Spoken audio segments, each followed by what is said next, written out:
정권 돌아갑니다. 공동이 됩니다. 공동이 역전을 만듭니다. 이천의 갈비를.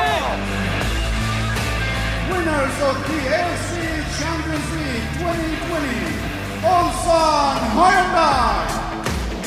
You're listening to the K-League United podcast, proud partner of Football Nation Radio.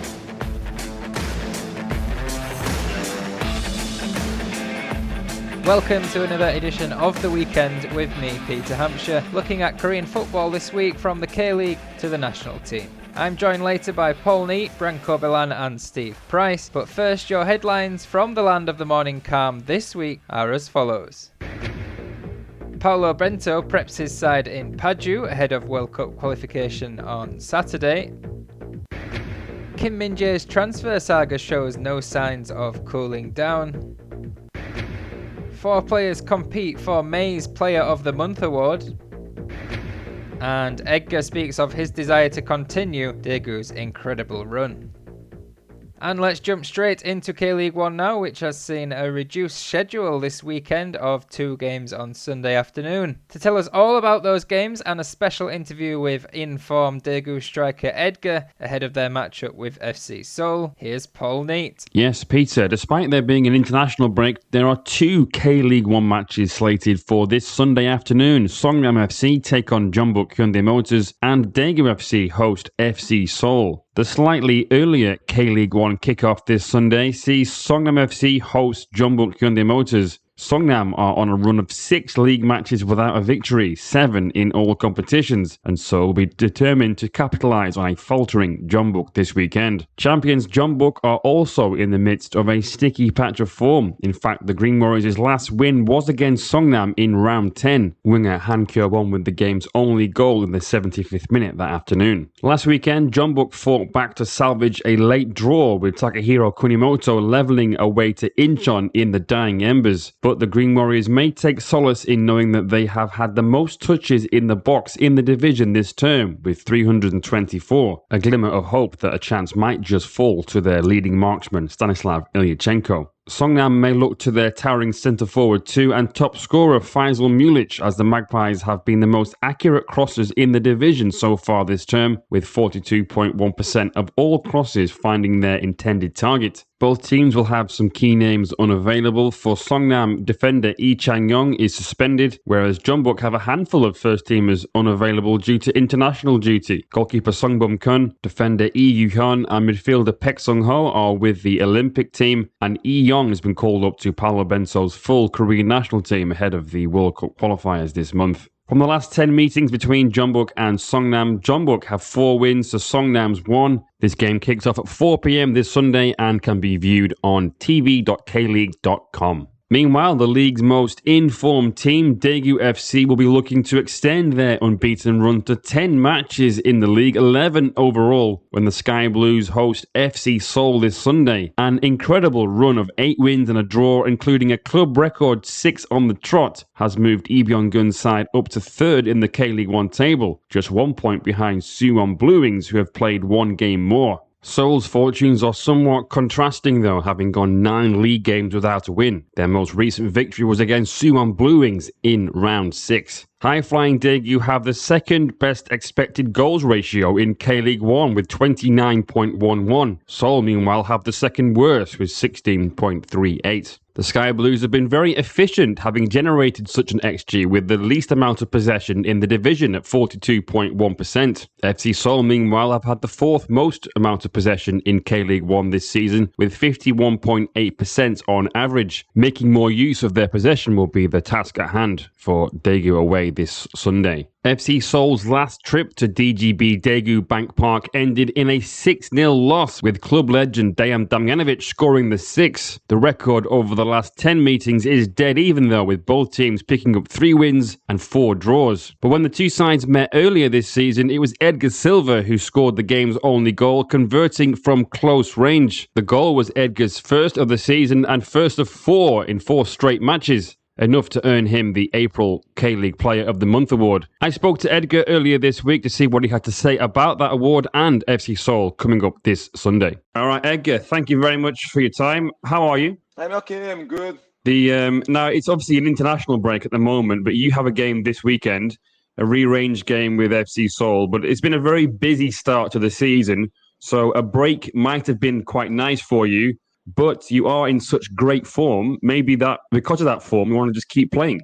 Yes, yes. Okay, it's a good time to break a little bit, but of course we want to keep our level, our performance, and we have this game in Sunday to keep our performance, and after we have a little bit break too. But after this game, we have to think about the ASN. But now we have an important game against Seoul to keep our good level and keep our good position in the table.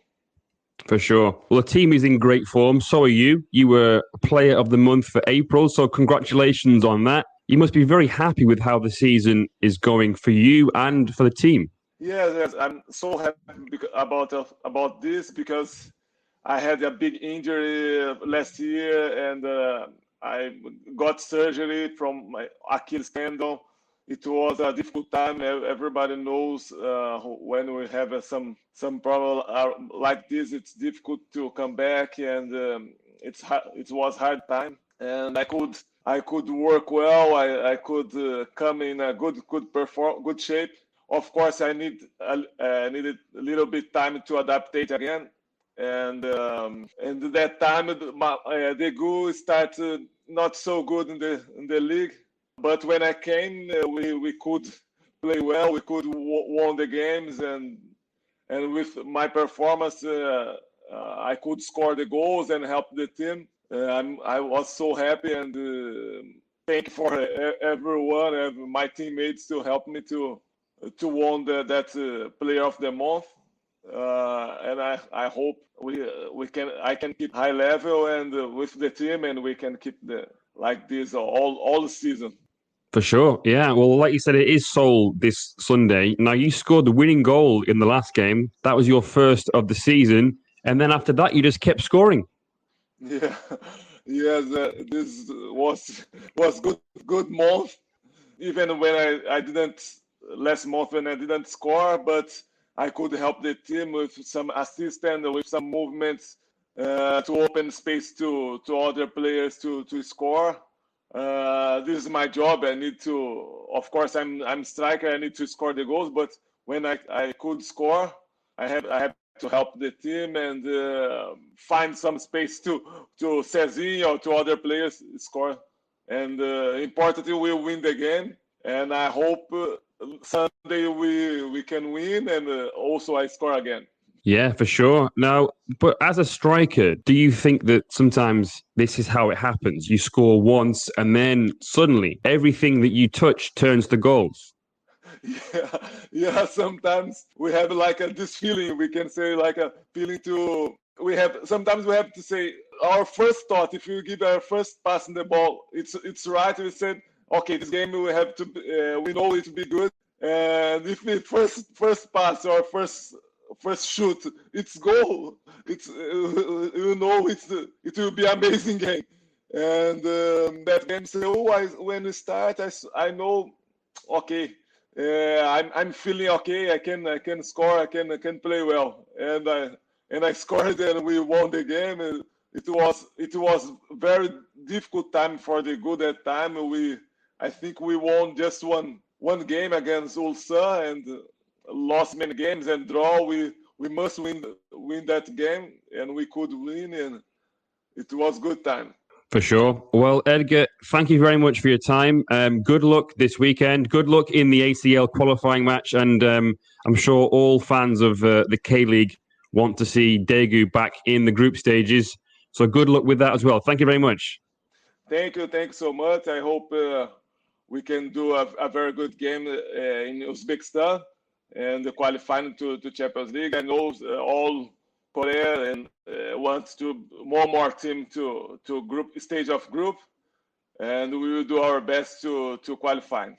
All right, thanks again to Edgar. Daegu FC versus FC Seoul kicks off at 4:30 this Sunday and can be watched on tv.kleague.com. Back to you, Peter. Thank you, Paul. And staying at Daegu for a second, and Edgar's teammate Cezinha is one of 4 players competing for the May Player of the Month award. A short list of Cezinha, Lars Veldwijk of Suwon FC, Kim Min-woo of Suwon Samsung Blue Wings, and Ju Min-kyu of Jeju United was announced on Thursday. The quartet are all in the goals of late, as Suwon Samsung captain Kim Min-woo netted 3 in May, while just down the road Lars Veldwijk settled into his rhythm at Suwon FC, bagging 7 in his last 8 games. Cezinha, of course, he is certainly no stranger to this award, and the shortlist is completed by Ju Min-kyu, Jeju United's talisman, who is currently the league's top goal scorer and the only player to reach double figures in K1 this season.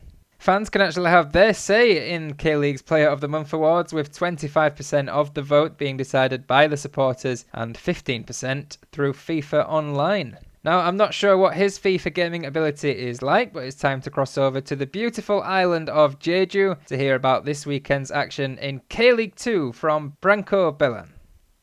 The top of the table in K-League 2 is as congested as ever heading into the weekend, with the top 4 separated by a margin of just 4 points, leaving very little or no margin for error for those jockeying for promotion at the moment. The upcoming round sees a host of tightly contested matches on the docket, as league leaders Daejeon Hana Citizen host third-placed FC Anyang. Elsewhere, Jeonnam Dragons welcome Seoul Eland, while the match of the round will be the clash in Busan, where Park lock horns with Gyeongnam FC in the Nakdong River Derby. Kimcheon Sangmu versus Ansan Greeners and Bucheon FC 1995 against Cheongnam Asan round out the action. Let's look at the match of the round, and of course it is the Nakdong River Derby between Busan Park in 4th currently against Gyeongnam FC in 6th on Saturday the 5th of June at 6:30 p.m. Korean time. It will be a critical match for both teams, as there is only a 2-point gap between them in the table. The Reds are unbeaten in their past 3 league matches and are on the up after a particularly slow start to the season. They only managed a draw last time out against Ansan Greeners, with Hernandez their only goal scorer, while Kim Jin-rae dashed their chances of taking all 3 points with an equalizer in the 4th minute of second half injury time. Busan Park have collected a pair of signature wins recently, with a 4-1 thrashing of Daejeon Hana Citizen on May 10th and a 2-1 away win against Jeonnam Dragons in the following round. They could only manage a draw last time out against Bucheon FC 1995, however, as an An Byung-jun go-ahead goal in the 87th minute was matched by Park Chung-jun in stoppage time. Kim Jin-kyu will be with the under-23 side for friendlies against Ghana later this month and has joined the training camp being held in Sagipo, meaning that Busan could be a bit short-handed in the middle of the pitch. Kim Jong-hyun is a candidate to take his spot in the starting 11,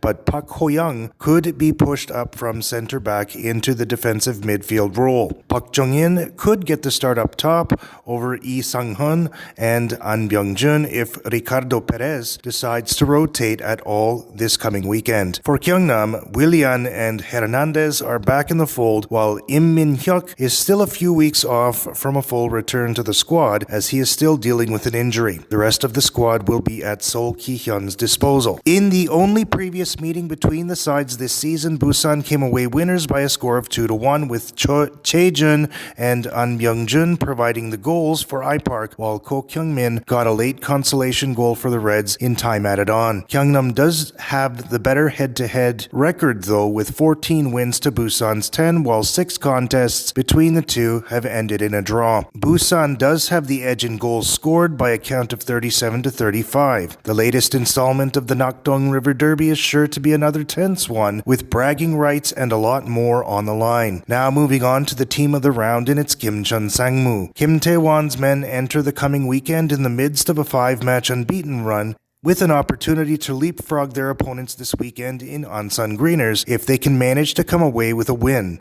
Their defensive form has been much improved of late, with 3 clean sheets and only 2 goals conceded over that span. Gu Sung-yun is away on national duty for World Cup qualifiers, so there's a very good chance that Lee Chang-gun will get the start between the sticks this weekend. An extra dose of confidence for the side comes in the form of advancing to the quarterfinals of the FA Cup recently, thanks to a 3-2 victory over Songnam FC. This is by far the best stretch of the season for the side that was touted by many as the perennial favorites to win the second division at the beginning of the campaign, and they are now starting to show what a majority of observers expected of them from the outset of the 2021 season. The two sides faced each other last on the first match day of the year, and it finished in a 1-1 draw. Kimchun will be looking to go one better in order to position themselves for the summer ahead. Finally, it's the player of the round, and it's Jeonnam Dragons goalkeeper Kim Da-sol. Jeonnam Dragons have conceded just 10 goals this season, and Kim Da-sol is a big reason for that. He has 4 clean sheets to his credit thus far, good for second in the division. Up next is the visit of Seoul Eland on Saturday afternoon, the second highest scoring team in K-League 2 at the moment. Stopping the likes of Leandro, Kim Jong-hwan, Nicolas Benegas, and Hanigon will prove no easy task. He should have the motivation to put in a good performance considering how tight the race for the title and playoff spots is at the moment. What also needs to be taken into consideration is the fact that, as seems to be the case season after season, the Dragons have little fire up front. They have been going at a goal per game clip for the duration of the season to this point, so his play could make a big difference in the final result, and likely will. Fans, we want to hear from you. You're encouraged to email KLU at info@kleagueunited.com or tweet at KLeague United with any questions, comments or reactions. Or follow us on Facebook to ask directly during one of our live shows.